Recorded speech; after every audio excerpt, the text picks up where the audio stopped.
What's going on, guys? It's Illuminostic, and I have got some powerful stuff for you tonight. This live stream is going to be a banger. If you did dial in earlier, though, let me try to get this.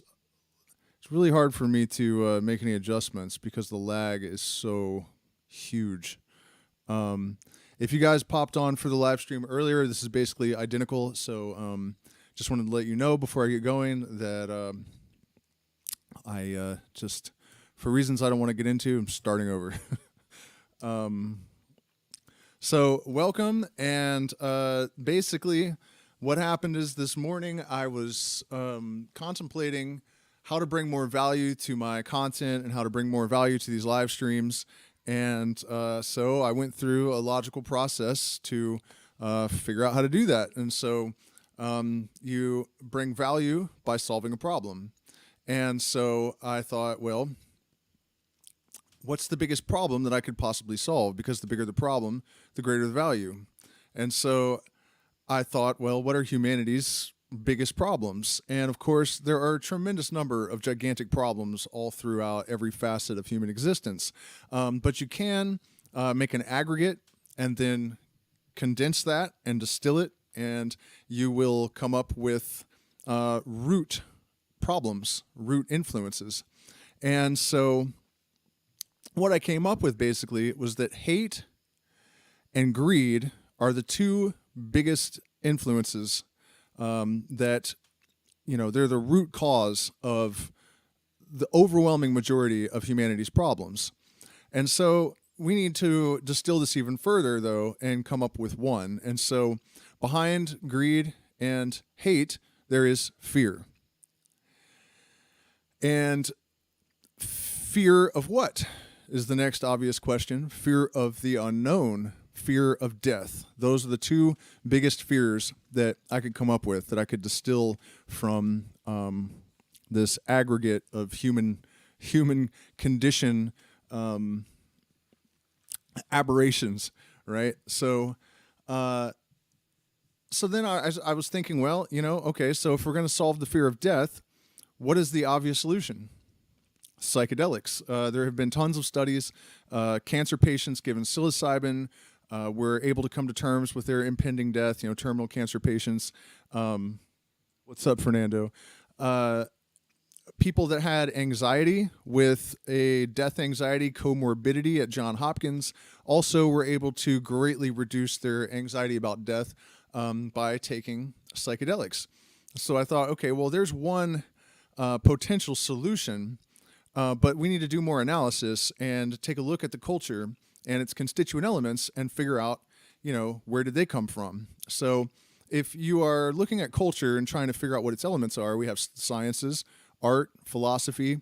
If we're talking about the United States, democracy, supposedly, right? So all of those things can be traced back to ancient Greece. At least the seeds of their modern format, right? Most people would trace that back to the philosophers of ancient Greece and democracy to ancient Greece. And, you know, Pythagoras came up with our ratios that we use in the musical scale. So music. So then we look at Greece and try to determine what guiding light did the ancient Greeks have that we do not have in our modern culture, or have not had, because there does seem to be a renaissance occurring. But the obvious answer was the mysteries. And something that a lot of historians and people in general have kind of overlooked is that the mysteries were really considered to be the greatest secret in human history. And their value to the ancient Greeks is largely overlooked. And it's probably because one of the things that historians that have looked at this have discovered is that there are some serious skeletons in that closet. But we're not going to get into that. I have made videos about the mysteries where I've talked about all that stuff. You can find those on my channel. But what I'm getting at here is the kykeon, the beverage that was consumed at the Eleusinian Mysteries. There was a philosopher, lesser known philosopher of the time, who said that life would not be worth living without the mysteries. And so, that's a pretty intense and dramatic statement. What exactly did he mean by that? And so, for those of you that might not be familiar, it's a near certainty that the kykeon was a hallucinogenic beverage. Pretty much everyone that has looked at this agrees with that. What's going on, Johan? Agrees with that much. And most people lean towards the idea that it was an ergot beer, basically, probably barley and ergot fungus. And this is supported by the fact that there have been vessels that contain ergot, and also one skull that the teeth were analyzed, and there was ergot like pieces that were detectable on the teeth somehow. And so that's very strong evidence because, you can't just eat ergot. That ergot was not in there because it was a snack. It'll give you symptoms that are very similar to gangrene. You'll go insane. Your limbs will start rotting off. It is a terrible way to go. So nobody was snacking on the ergot. Albert Hofmann actually did an experiment, and he tested it on himself. Albert Hofmann being the discoverer of LSD, the gentleman in my thumbnail. Where he brewed an ergot beer and consumed it, and it did not kill him, and he did have a psychedelic experience. And so the other alternative possibility, and this is the one that I have always kind of intuitively leaned towards, and I actually didn't check until today to see if Syrian rue actually grows throughout the Mediterranean. I figured it probably did, but it does. So it's definitely possible, and then probably Acacia confusa would have been the DMT plant that was added, and of course that cumulative effect of that mixture would be very, very similar to ayahuasca. So the ancient Greeks did have some sort of extremely powerful beverage. And now remember that at the beginning of my tale this morning, what I was looking for is a solution to humanity's greatest problem, which is fear of the unknown and fear of death. These are the two that are really one, I think, that sort of catalyze all the rest of the ills of humanity. And so Plato, who had mixed reviews of the Eleusinian mysteries and the Orphic mysteries and the Pythagorean schools and all that, sometimes he spoke very highly of it, and sometimes he seemed like he was very positively influenced, and other times he would kind of deride it and mock even. But when he did speak positively of it, he said that the main benefit that had been conferred on him by the reception of the opoptiae, which is a word that, and this is kind of interesting, but the opoptiae is the transmission or the understanding that was received by initiates of what you might call the inner circle. So just as a lot of secret societies in the modern day have an inner circle and an outer circle, an inner body and an outer body, that's how these mysteries were structured. And all of these other mystery schools that have come after have been based upon the Eleusinian mysteries and the Pythagorean schools more than any of the rest. So, in fact, the OTO to this day has the 8th degree, which is when it starts to get serious. Is called Epopt of the Illuminati. And it's, of course, a reference to this apoptiae of the Eleusinian mysteries. There's another bit of evidence, I think. The Freemasons still will sprinkle leaves of Acacia confusa on the grave of high-ranking Masons when they die. And I've always suspected that that is because they contain DMT, and it's sort of passed down from the original Eleusinian mysteries, and that's where that tradition actually has its roots.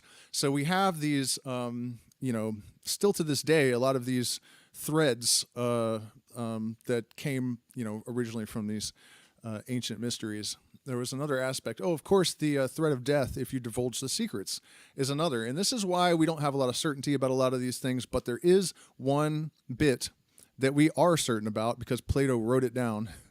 And that is that the main privilege that was conferred upon him by reception of this apoptiae, this secret knowledge, was that he no longer feared death. And so if you go back to what I was trying to figure out in the morning that led me down this rabbit hole to Plato, it seemed to really kind of confirm my intuition that what we need psychedelics for more than anything else is to resolve this anxiety that people have about the unknown. And it can be even more difficult than that because it's not just the unknown. I've noticed that there are a tremendous number of problems that we have in our current moment. For example, I live in the Amazon rainforest, and there are almost no insects. I'm actually sitting in a room with the door open and the lights on, and there are no bugs in here. Do you guys hear frogs? It's the rainy season. There's water everywhere. Do you hear frogs? Here. Doors, windows open. No frogs. You think there's not supposed to be frogs in the Amazon rainforest at night? Yeah, right. And the fish are almost gone in there. You know what I mean? Like, we're obviously in the middle of the, sixth extinction event. What's going on, Johnny G? We're on the edge of World War III. We have, two political parties in the United States that are totally at each other's throats. And part of the, reason for that are things that both of their, what do you call these guys? One's not a president, the ex-president and the current president, right? They got Trump, in trouble for having classified documents, and Biden also had more unclassified documents in an even less secure place, and somehow it's not a crime. I mean, there's just all this crazy stuff going on. That situation, by the way, it almost seems like they're just staging every bit of this just to cause conflict with people, But whether that's true or not, we definitely, all across the board, we have all these issues. And one of the things I've learned from being a social media influencer, I guess, is that, when you bring up this stuff, that forces people to confront these frightening potentials and possibilities, they ignore it almost to the man. People do not give it any attention. I mean, as soon as I started talking about this stuff, I just noticed our number of viewers dropped by more than half. You know what I mean? And it's absolutely maddening. It's almost enough to make me just delete this channel and just stop even bothering, because that's pretty consistent. Whenever I feel like I'm talking about something that really needs to be said, I lose most of the people. And I don't think it's because it's irrelevant. And what I was getting at is that one of the great superpowers of psychedelics is that people don't have that option once they've ingested them. They no longer can shield their eyes from the mystery. They're exposed to a greater reality and everything that entails. And they have, what's going on, Oracle? They have a choice. They can either lose their mind and claw their eyeballs out and have a bad trip, or they can go through a psychological process, the end game of which is that they are able to live with the unknown, with the mystery. And I think part of the reason that happens is that the range of possibilities that they're able to imagine is much wider spectrum. And so that exposure to the greater reality almost always is interpreted as transcendental or divine. I saw a recent study where I know, man, and I'm not trying to be negative, but it does get to me sometimes. Trying to do this, and I it's like I have to care about what I'm doing, but in a way I almost have to just figure out how to be totally detached from it or something, because it can be really frustrating. By the way, you guys, do hit the like button, share, subscribe, support us on Patreon, or there are other options you can support in the chat. Hopefully I put it in there. Yep. So we really do appreciate that. We're demonetized, and I'm always saying something that causes a patron to delete their, whatever. Where are we at with this? I mean, you guys know, that's another thing that is in a way frustrating about it. I mean, I do appreciate the opportunity. It's a great honor to be able to transmit knowledge of the mysteries and knowledge of psychedelics and to make some kind of positive contribution. But at the same time, I'm very much aware that I'm largely preaching to the choir and that, and it's not just me, it's like anyone that has the option of tuning out things that they don't like will do so. That's just how everyone is anymore. And again, back to psychedelics, you take a large dose of psilocybin, a large dose of ayahuasca, you smoke DMT, you do not have that option anymore. You are tossed into the abyss and you have to either find a way to go through a process where you can come to terms with it, or you can lose your mind, but there's no other option. And so that is really, one of the great superpowers of the psychedelic experience. By the way, I think I'm going to do a music stream after this, so if any of you guys are interested in that, please do join me over there. I do feel like there was more to this, though. It was really something, when I went through the first part of the process to try to come up with this idea this morning, brainstorming, and arrived at, fear of death and the unknown, it's assuaged by psychedelics. And then the whole bit about Plato saying that the greatest benefit of the mysteries was that he no longer feared death. And it was just so interesting to follow this thread of, intuition and logic and arrive in that place of confirmation. I was super appreciative for that experience.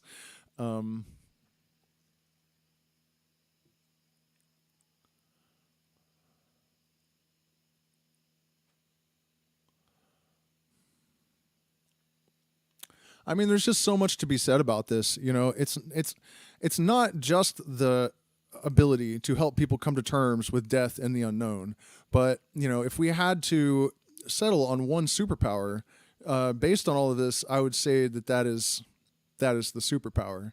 But it's really important to acknowledge all the rest of it as well.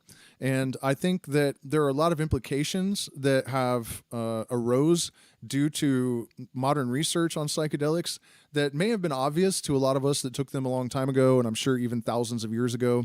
I mean, you guys think about this, for example. The idea of the atom comes from Plato, right? That was 2,000 years ago.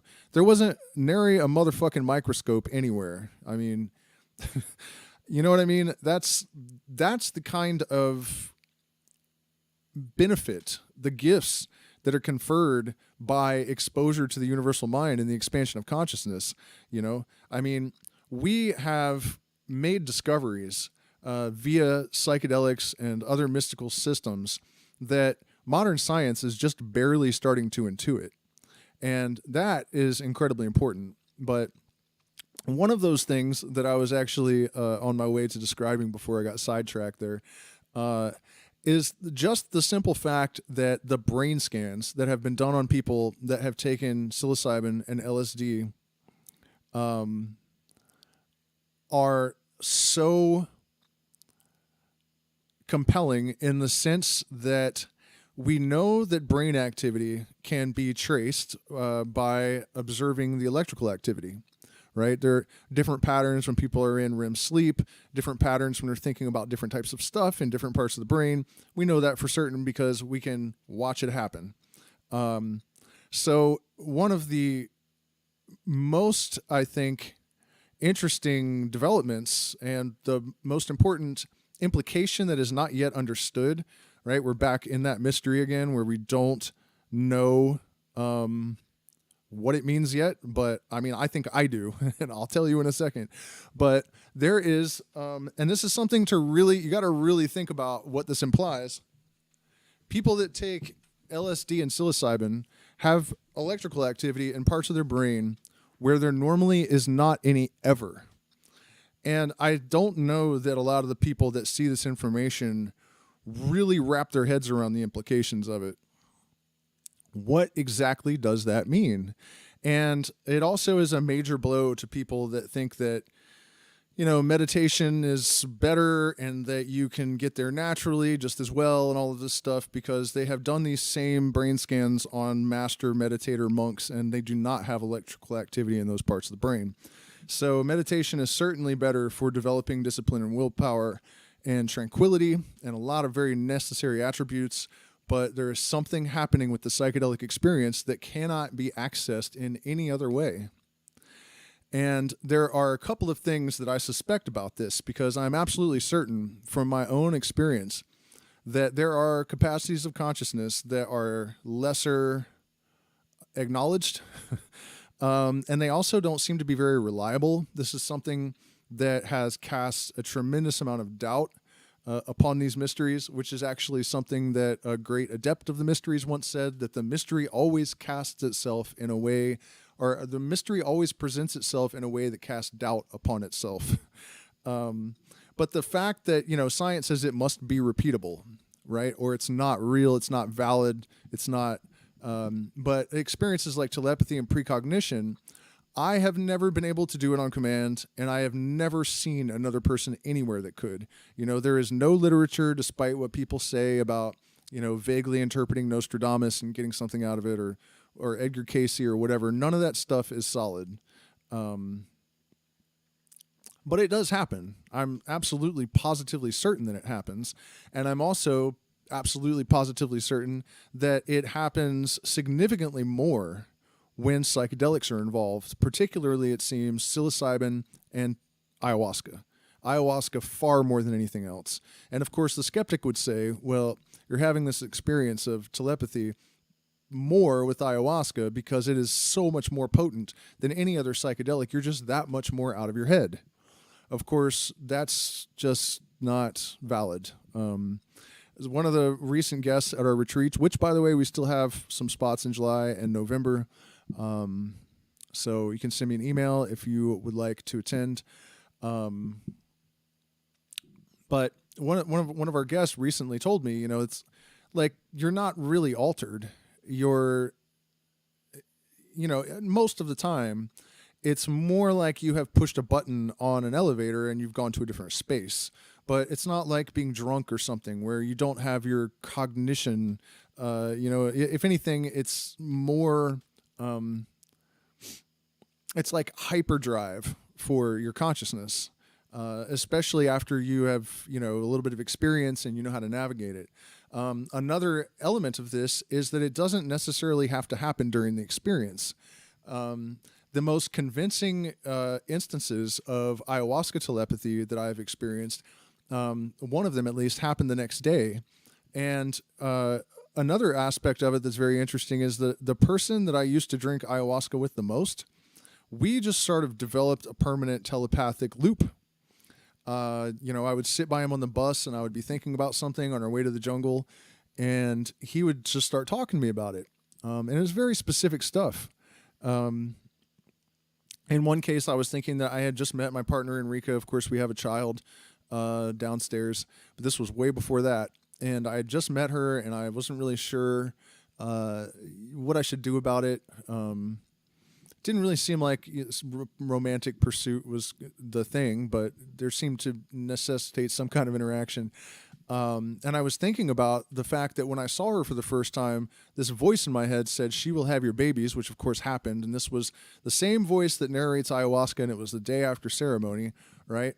But then I'm sitting on the bus by this shaman, and I'm thinking about the fact that I had thought that and how dumb it was. And he looks at me and he goes, the first time I saw my partner, the first thing I thought is, she will have my babies. And I'm like, what? What are you? And of course, I had read for decades studying this stuff, book study, which I read constantly about psychedelics and plant medicine and stuff from the time I was like 11 or 12 years old, and I would think I was almost 30 before I actually drank ayahuasca, although I had plenty of experience with other psychedelics.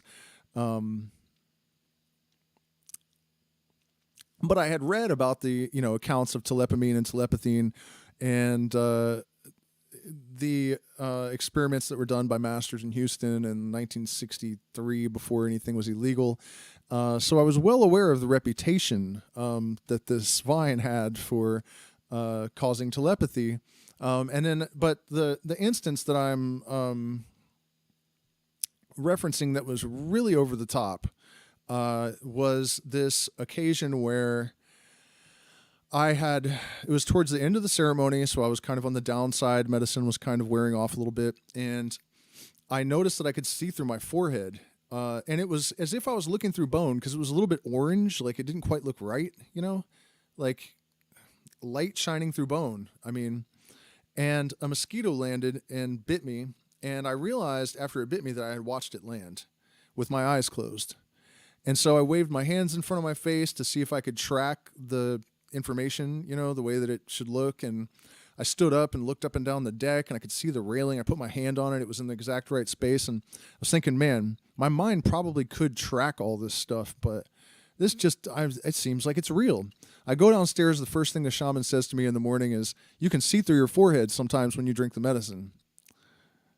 Why the fuck would he say that? You know what I mean? That's not like, how was your night? Here's some breakfast, whatever. Would you like some tobacco? Like that kind of stuff was what he said in the morning. Just the chances of that just seem astronomically low. That's just a coincidence. And the interesting thing about that is the pineal gland is obviously associated with the parapsychological phenomena like ESP and precognition and telepathy and all this sort of stuff, right? So the idea that I could see through it all of a sudden when it was activated by ayahuasca compelled me to go home and see if it was connected in a way that would facilitate that. And it turns out that it does have rods and cones, and it's connected to the neovisual cortex. And so, you know what I mean? I don't need any more evidence. Not that I don't have plenty more stories, many, many other stories. And there is relevance to that major, that was quite a side track. But it does have relevance. And I think that what happens, even if it's subconscious, is that these experiences of telepathy and, even precognition give us a direct experience of the universal mind and the interconnectivity of the consciousness of not just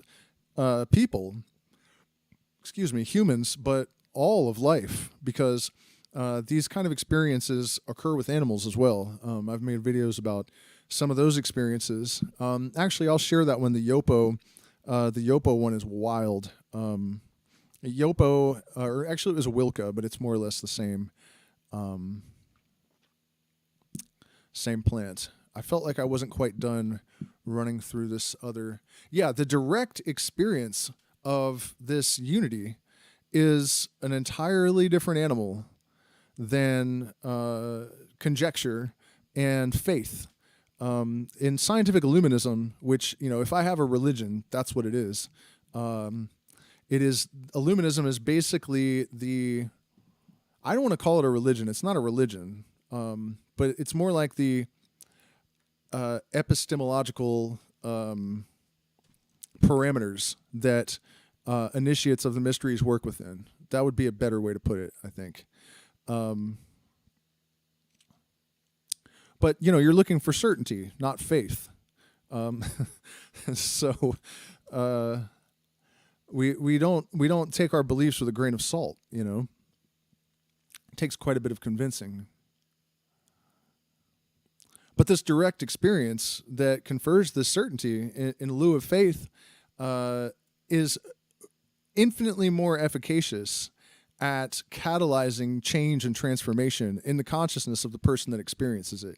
You can read in, Buddhist text or New Age books or whatever it is about how we're all one and everything is connected, and then you can see it in, biology, how We have mycelium that is communicating with trees and bacteria and creating minerals and, all these crazy exchanges in nature. And then you can discover that not only that, but all of the particles in the universe that have ever been entangled are responding to each other regardless of distance. So there's no information being exchanged because that would require movement faster than light, which according to relativity is impossible. And so what does that mean? It means that it's somehow fundamentally and instantly connected in the here and now. And you can have all of that information, you can see all of that stuff, but it is still abstract. It is not experiential. It is not direct, and it's not gnosis. When you have an experience like I described of undeniable telepathy or even precognition, it is direct experience of the unity of the collective consciousness and the existence of a universal mind. And that is where the real transformation occurs. And, one of the things that I've considered about how psychedelics empower people by releasing them from the fear of the unknown and the fear of death is because there's less of it. You actually have direct knowledge of things that are not accessible to you in your normal state of mind. I don't want to be too redundant and I always mention this, but the idea that there is a reducing valve, people often credit that to Terence McKenna or someone, I think, but it's actually Huxley that wrote about that in one of the very early pieces of literature, at least from, outside of the ancient Greek mysteries, but you weren't allowed to write that stuff down. Yeah, it was Huxley that said that, very early on. I mean, it's like he understood what it was immediately. And well before I ever read Huxley's description of that, I didn't have the language at 15 years old, but that's what I thought too. I remember thinking that it was obvious to me that these patterns, for example, that hung in the air when you were on LSD, were perceived the same way by everyone that took LSD. And when there are pyramids off in the distance in Egypt, someone points and they say, "What is that?" And the other person says, it's a pyramid. Everyone sees pyramids there. What does that mean? It means the pyramids are real. Reality is consensus, basically. And so, that I think that is part of the answer, that the reason that psychedelics help people with fear of the unknown is that there's a little bit less unknown. And it's a big mistake to think with certainty that psychedelics are going to provide you necessarily with all of the answers, because that's not it. That's not it at all. It's not that they won't help. When you think about the neuroconnectivity that is occurring when you take psychedelics, the neurogenesis and the enhanced neuroplasticity, the ability to rewire new connections at 100 to 1,000 times the normal rate. And then if you consider how many neural pathways there are in the brain, that's an awful lot of hardware upgrade, all right, in a very small period of time. This is one of the reasons why it is so important that you have some kind of purpose when you go into a psychedelic space. You don't want to be just making a bunch of random connections in your brain, right? You want to be very deliberately and consciously hardwiring, your own programs. You may need help with that as well, which is what facilitators and shaman, if they're good, are there for.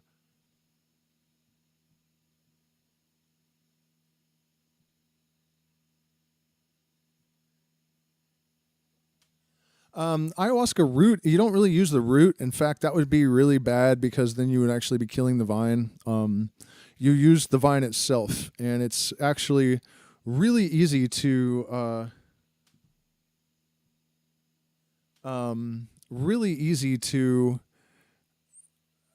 harvest it without killing it. Yeah, okay. Where can you get it? You can order it from Waking Herbs. I have affiliate links in my ayahuasca videos, where you can get high quality, ethically harvested right from my neighborhood, actually. Solomon's clavicles. I'm not sure that I can answer that question, Fernando. Where were we, though? We were about to move on to one more story of telepathy involving psilocybin. Have I asked you guys to hit the like button, share, subscribe, support us on Patreon, please? And also, there are options to support in the chat if you feel so inclined. We really do appreciate. We like likes to demonetized, shadow banned. It's not getting any easier to get this kind of information out there. Believe me when I tell you that. Okay, so psilocybin and telepathy. And there is just so much to unpack with that, because even mushroom mycelium has challenged our conceptions about consciousness. You don't even need actual psilocybin mushrooms to get to that point. Because Paul Stamets commissioned a study recently, and they determined that the mycelium is conscious and aware. And if that's not enough for you, there's a slime mold, which is a single-celled organism. Single-celled organism, right? It has no brain at all. There are people that don't have brains that are doctors and stuff too, by the way, in case you were still under the impression that you needed a brain in order to think and function. It's actually not true. Usually these people are severely mentally disabled, but in like five cases as of like 15 years ago, when I last checked on this, where they were fully functional. In one case, the guy was a doctor. But maybe even weirder than that, is this slime mold in Japan that was able to do a better job engineering the subway system in Japan than the best Japanese engineers working with the best computers available, right? So all of that proves really that a brain is not necessary for consciousness. And you may be aware that we share, like, I think 80 or 90% of our DNA with, it's fungal.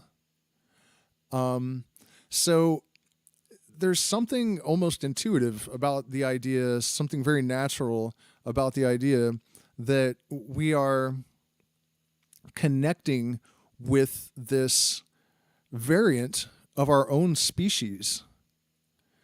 And we are able to not just alter ourselves, but extend ourselves, expand ourselves, to exponentially increase our development and expansion in consciousness with this creature with whom we share 90% of our DNA code. I mean, single-celled organism engineering a subway system. That not only implies that this organism is intelligent, it implies that it's telepathic. Because how in the hell is a single-celled organism communicating engineering to other single-celled organisms in such a manner that it compels them to do anything coherent? So now we are back to these rumors of psilocybin telepathy, right? And it was actually the very first time that I experienced this in an undeniable way, although it would not be the last by any stretch of the imagination. But we both ate only like a gram of mushrooms, maybe not even that. We just had a tiny bit. We ate a little bit, and we were at a Fish concert in Telluride. And I didn't want to go to the Fish concert, really. I mean, I like Fish when they're at the peak of one of their jams, but I could take it or leave it for the most part.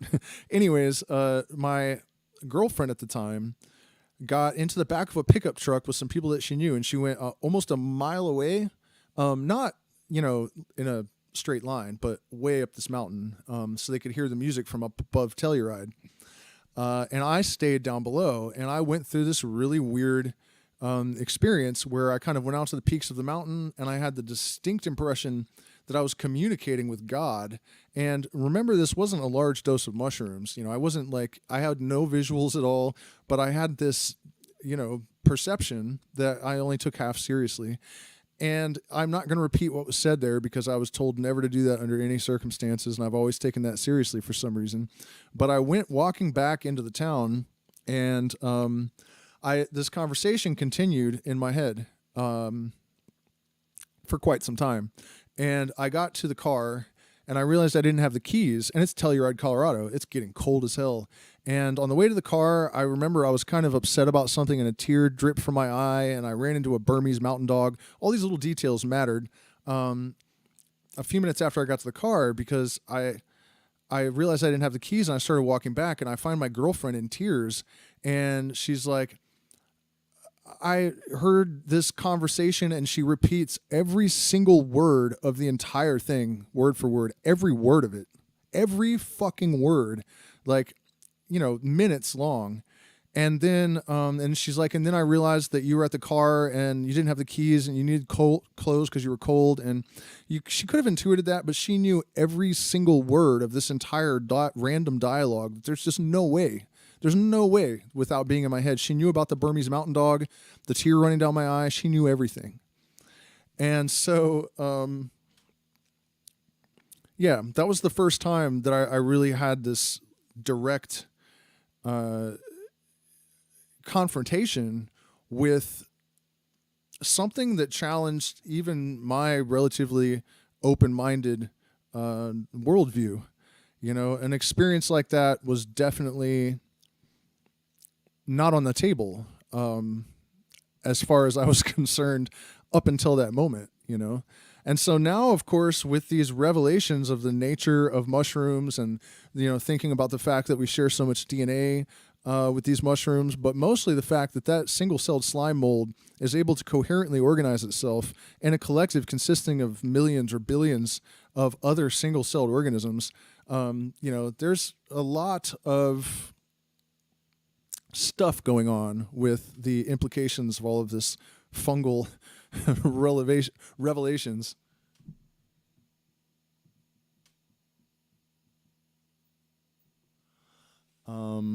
So yeah, I don't know. It's like 10 o'clock. I'm totally down to answer any questions you guys might have. By the way, if you guys just now tuned in, it's probably worth it to go back to the beginning of this live stream because I actually was talking about the title, what was in the title. Yeah, we've been discussing the cosmic fungus. I guess you could put it that way. But we started out talking about how humanity's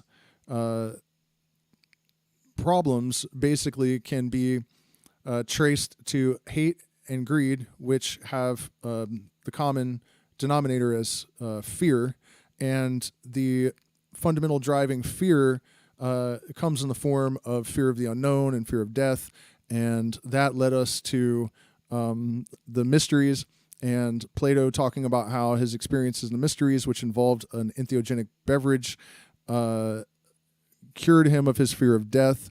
And, that guiding light that they had in ancient Greece was the psychedelics that are reemerging in our current society. And basically, I think, represent the only hope that we really have at this point.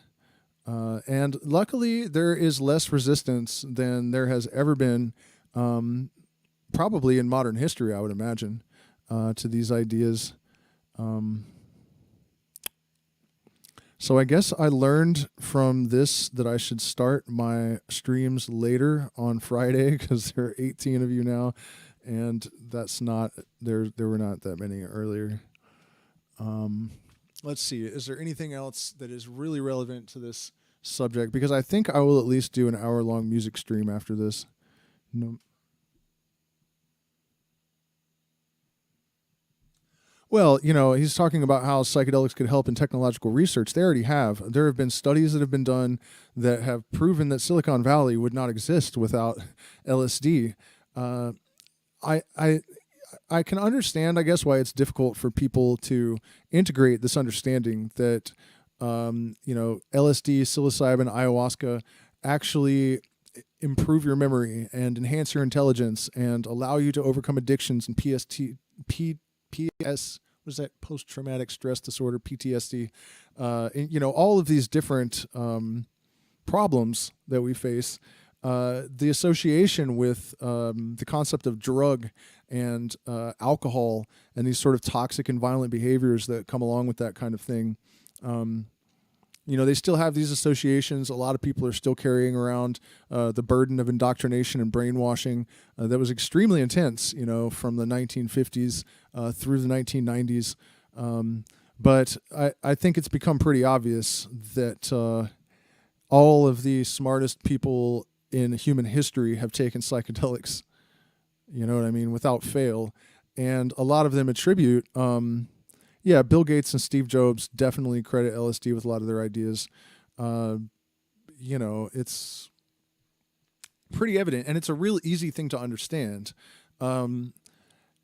You're using parts of your brain that never have electrical activity in them otherwise, no matter what. Your neurogenesis and neuroplasticity, you literally have more computing power. You're upgrading your hardware. And I think that the reality is that because human evolution can evolve so rapidly, we are approaching a point, something similar to what Terence McKenna called the omega point, where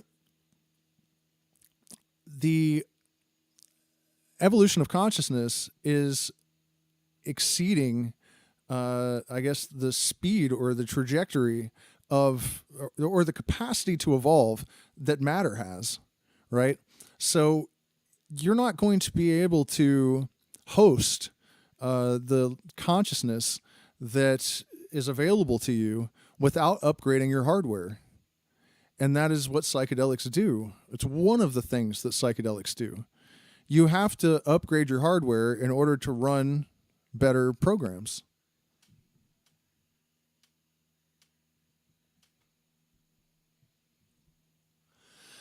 Yeah, guys, don't neglect the like button.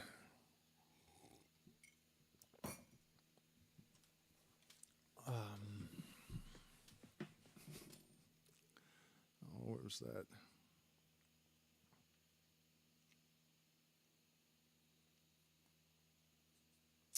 Oh, yeah, I knew that was going to happen. Look, you guys just watched me pick up the Kabbalion, right? And exactly what I am talking about is the subject. Scientists have offered the illustration of a rapidly moving wheel to show the effects of increasing rates of vibration. The illustration supposes a wheel, top or revolving cylinder, running at a low rate of speed. We will call this revolving thing the object in following out the illustration. Let us suppose the object moving slowly. It may be seen readily, but no sound of its movement reaches the ear. The speed is gradually increased. In a few moments, its movements become so rapid that a deep growl or low note may be heard.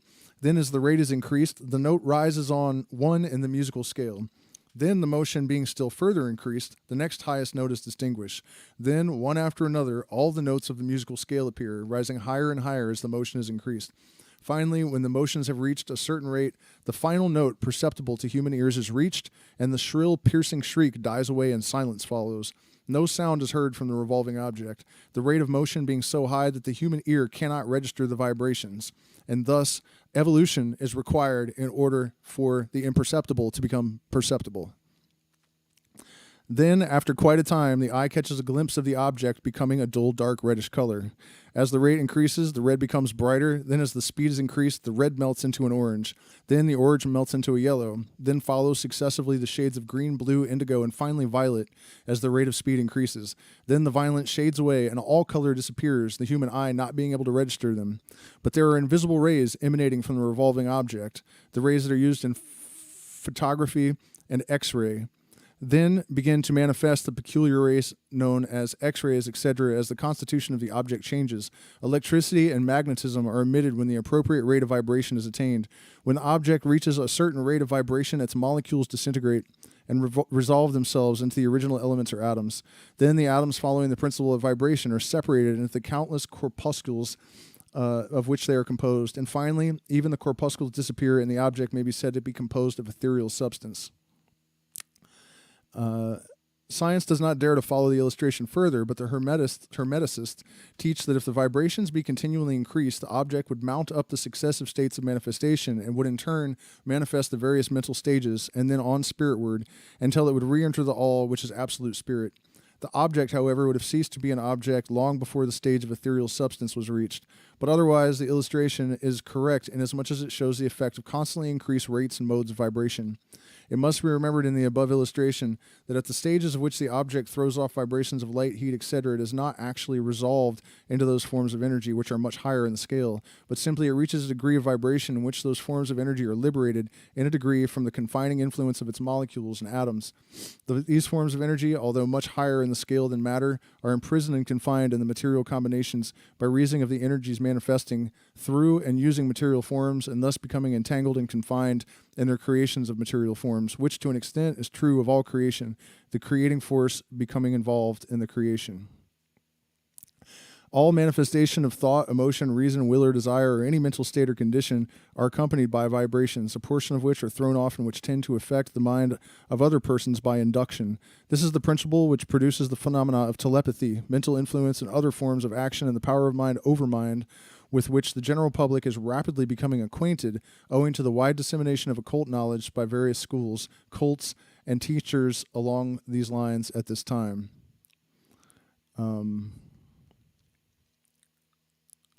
By knowledge of the principle of vibration, one may polarize his mind at any degree he wishes, thus gaining a perfect control over his mental states, moods, etc.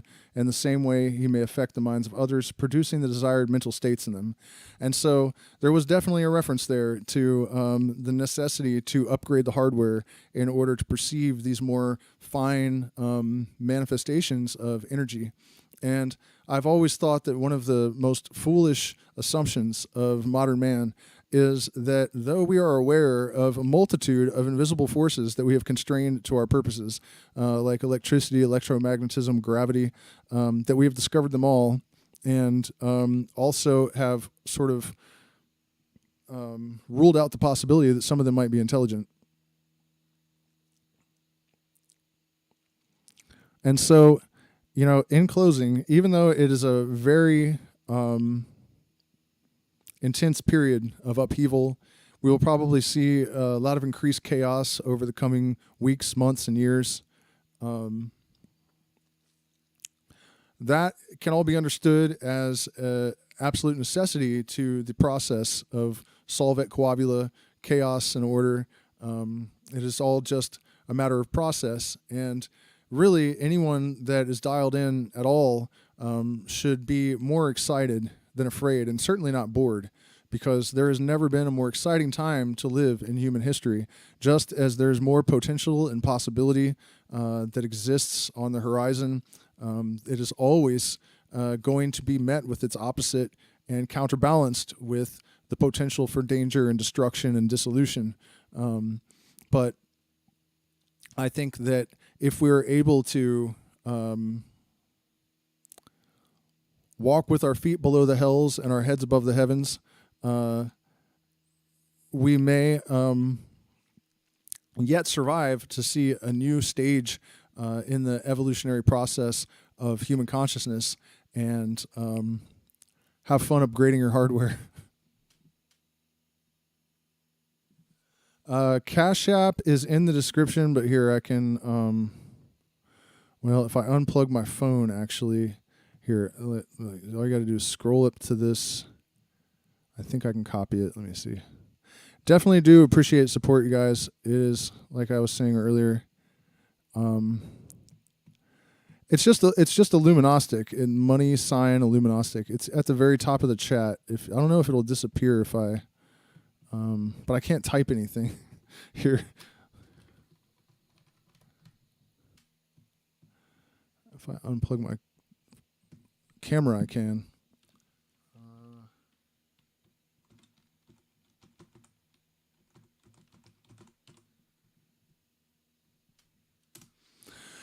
So that's my Cash App, you guys. I want to thank every one of you so much for spending this time with me. I guess I'll start doing the streams later on Friday night because honestly, the reason I got back on, I tried to do the stream earlier and like one person showed up and it was just so depressing that I literally just stopped the stream. The dogs are also barking, which was driving me crazy, but it's good to see that you guys all showed up eventually. It's just weird to, to sit here talking to myself. But I do appreciate each and every one of you because, you guys could do anything with your time and there's so much, content and so many people online that it is just absolutely remarkable that I can get anyone's attention, for any amount of time. So I do really appreciate all of you guys. If you are interested in this type of content, join the Patreon because for $10 a month, you have access to all of the secret streams I've ever done over many years. And we were talking about the mystery schools, and all of it is directly from previously secret literature that was written by 33rd degree Masons and other mystery school initiates and adepts. So thank you guys so much, and I'll see you again in the next stream.